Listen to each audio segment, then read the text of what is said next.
Pernah nggak sih Anda lihat satu saham terus mikir, ini perusahaannya beneran sehat atau jangan-jangan lagi sakit? Nah hari ini, anggap aja saya ini mentor saham Anda. Kita bakal bongkar bareng-bareng melakukan semacam medical check-up keuangan lengkap ke satu emiten, yaitu KKES, buat cari tahu jawabannya. Oke, ini dia agenda pemeriksaan kita. Kita mulai dari kenalan dulu sama pasiennya, terus kita cek tanda-tanda vitalnya kayak laba rugi sama arus kas, baru deh nanti kita kasih diagnosis akhirnya. Yuk kita mulai? Baik, langkah pertama, kita kenalan dulu sama pasien kita. Siapa sih perusahaan yang mau kita bedah hari ini? Namanya PT Kusuma Kemindo Sentosa Tbk, atau kode sahamnya yang lebih kita kenal, KKES. Coba deh, perhatiin baik-baik baris paling bawah itu, pemantauan khusus. Ini bukan sekedar tulisan biasa loh. Kalau ada perusahaan masuk watchlist bursa, itu artinya pihak bursa sendiri sudah melihat ada sesuatu yang perlu diwaspadai. Entah itu kondisi keuangannya atau masalah lain. Anggap aja ini lampu kuning pertama buat kita sebagai investor. Kita harus ekstra hati-hati. Oke, sekarang kita masuk ke pemeriksaan intinya. Kita mulai dari laporan laba rugi. Ini ibarat dokter yang ngecek denyut nadi sama tekanan darah. Dari sini kita bisa tahu perusahaan ini sebenarnya lagi cetak untung atau malah lagi berdarah-darah alias rugi. Kalau kita lihat di tahun 2024, penjualannya lumayan solid ya, hampir 222 miliar rupiah. Sekilas kelihatannya oke, tapi ingat, dalam analisis fundamental, satu titik data itu nggak pernah cukup. Kita harus lihat trennya. Apa yang terjadi di tahun berikutnya? Nah kan, di tahun 2025, angkanya turun jadi 204 miliar. Ini gejala awal yang harus kita catat. Pendapatannya menurun. Dan disinilah masalahnya mulai kelihatan.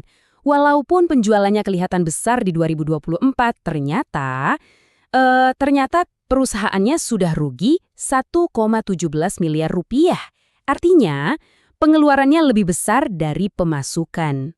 Kondisinya ternyata makin parah di tahun berikutnya. Coba lihat angkanya, kerugiannya membengkak lebih dari 2 kali lipat, jadi lebih dari 3 miliar rupiah.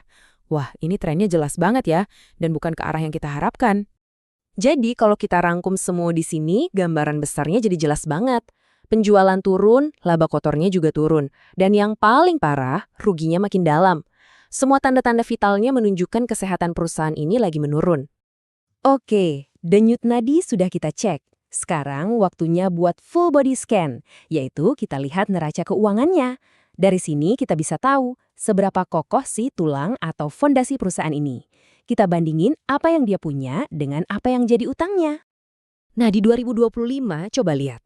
Total liabilitas atau gampangnya utang itu angkanya 67,6 miliar. Ternyata lebih tinggi dari total ekuitas atau modal bersihnya yang cuma 62,1 miliar. Ini sinyal bahaya loh. Artinya perusahaan ini lebih besar pasak daripada tiang. Kondisi tadi itu ada ukurannya. Namanya rasio utang terhadap ekuitas. Gampangnya gini, rasio ini ngasih tahu kita perusahaan ini lebih banyak hidup dari utang atau dari modal sendiri. Kalau rasionya di atas 1, kayak kasus KKS ini, artinya utangnya lebih dominan. Mirip kayak orang yang total cicilannya lebih besar dari total aset bersihnya. Wah, berisiko banget kan? Dan kalau kita bedah lebih dalam lagi, kita nemuin biang keroknya nih. Lihat deh, angka utang bank jangka pendeknya meledak.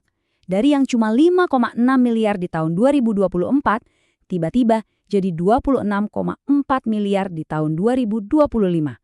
Gila kan? Kenaikan lebih dari 360% ini bahaya banget. Kenapa? Karena ini utang jangka pendek, yang artinya harus lunas dalam waktu kurang dari setahun. Ini bikin tekanan yang luar biasa besar ke kas perusahaan, yang sebentar lagi bakal kita lihat kondisinya. Nah lanjut ya, sekarang kita cek aliran darahnya perusahaan, yaitu uang kas. Percuma kan laba di laporan kelihatannya bagus, tapi kalau nggak ada uang tunai buat bayar gaji karyawan atau bayar tagihan, ya sama aja bohong. Dan ternyata benar, posisi kas perusahaan anjlok. Dari 1,6 miliar, sisa kurang dari 1 miliar dalam setahun. Aliran darahnya jelas lagi melemah, padahal di saat yang sama, utang jangka pendeknya tadi lagi bengkak-bengkaknya. Wah, ini resep sempurna buat masalah besar. Ini jadi ngingetin kita sama pepatah terkenal di dunia keuangan. Laba itu cuma opini, tapi uang tunai itu fakta. Maksudnya angka laba di laporan itu bisa dipercantik, tapi jumlah uang real yang ada di rekening bank, nah itu baru kenyataan yang nggak bisa dibantah. Oke, kita udah periksa semuanya, dari denyut nadi, full body scan, sampai aliran darahnya. Jadi, apa diagnosis akhir dari saya sebagai mentor Anda untuk pasien kita, KKS? Kita kumpulin ya semua temuan kita. Ada status pemantauan khusus, penjualannya turun, ruginya makin bengkak, upang jangka pendeknya meledak, dan kasnya makin tipis. Hampir semua pos yang kita periksa nunjukin adanya masalah serius. Jadi, diagnosis akhirnya adalah perusahaan ini menunjukkan gejala-gejala yang sangat jelas dari tekanan finansial yang signifikan, atau istilahnya financial distress. Ini bukan lagi flu biasa, tapi sebuah kondisi serius yang butuh perhatian.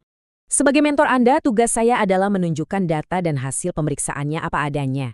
Kita sudah lihat sendiri pendapatannya turun, ruginya bengkak, utangnya melonjak, dan kasnya menipis. Pesan terpentingnya adalah, jangan pernah berinvestasi sebelum melakukan medical check-up semacam ini. Nah, sekarang, dengan semua fakta ini di depan mata, keputusan cerdas ada di tangan Anda. Kira-kira apa langkah Anda selanjutnya?